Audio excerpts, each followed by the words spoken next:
What's up, Wise Flyers? David here. Today we're talking about why you should use the Chase Travel Portal over Transfer Partners. So I'm always talking about how you get the most value with Chase Ultimate Reward Points when using Transfer Partners, but there are certain circumstances where you're actually going to get more value from using the Chase Travel Portal. So I'm going to give you 5 reasons why you should use the Chase Travel Portal over Transfer Partners. The first reason to use a travel portal is flexibility. So if you have a trip in mind and you want to use Transfer Partners, but none of the Transfer Partners are giving good award seats for you, then that's where the travel portal is going to come in and benefit you more. A quick way to search award flights for the destinations you want to go to and see if there's any options with Transfer Partners, a free option would be awardhacker.com. So if you go to Award Hacker, type in the place you want to go, and let's say you have Chase Ultimate Reward Points, it'll let you know which Transfer Partners will get you to that destination and for how many miles. Now, this isn't a live search, it's just going to give you a benchmark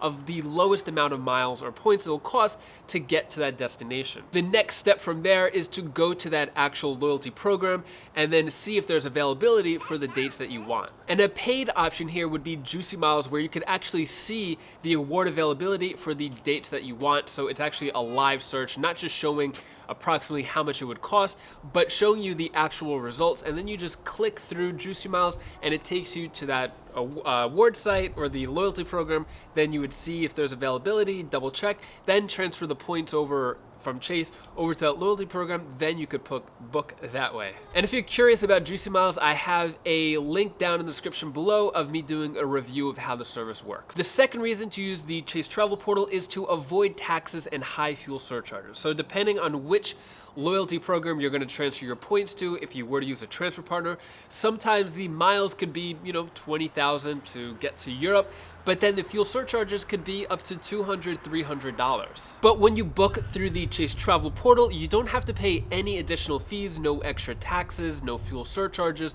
So you just find the price through the travel portal, and whatever that price is, that is your final price. However many points you decide to apply towards that award flight, you're not going to pay any extra for it. Next reason to use the Chase Travel Portal is the ability to partially pay with points. So the great thing about Chase is that whenever you book an award flight through the travel portal, if you don't have enough points for that flight, you can apply however many points you have. If you only have 5,000, 10,000 points, or if you want to save your points for another trip later on, you can just apply however many points to that flight and then pay the rest with cash. The next reason is that you're going to get a much wider selection when it comes to booking hotels through the travel portal. Compared to Transfer Partners, you're only going to have access to Hyatt, Marriott, and IHG.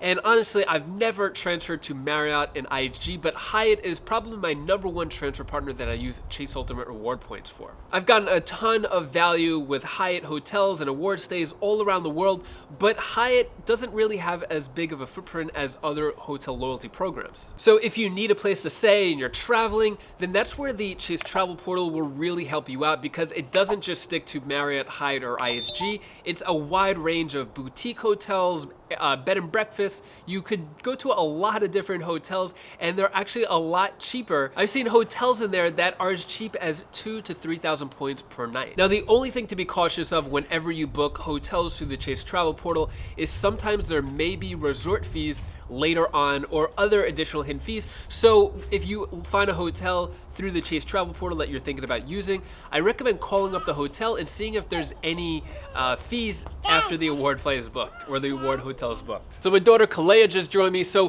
one of the reasons why you would use the Transfer Partners over the travel portal is if you're going to go for premium class seats. So if you're going to go for business class or first class seats, then using the travel portal does not make sense. The reason why is because it's a fixed price anytime you book through the travel portal. Compared to transferring to airline partners, you're going to get a lot more outsized value when using miles for premium seats. For example, if you transfer to Singapore Airlines and turn your Chase points into Singapore KrisFlyer miles, for 70,000 miles, you could get a first class seat, which could cost up to $15,000. Now, if you were to book that through the Chase Travel Portal, that $15,000 seat could potentially cost to use, to transfer or to use your points through the travel portal. So let me know if you use the Chase Travel Portal or Transfer Partners and what your situation is. And if you want to learn more about Chase Transfer Partners and the best ones to use, you could click this video over here or this one down here, and I'll see you in the next video.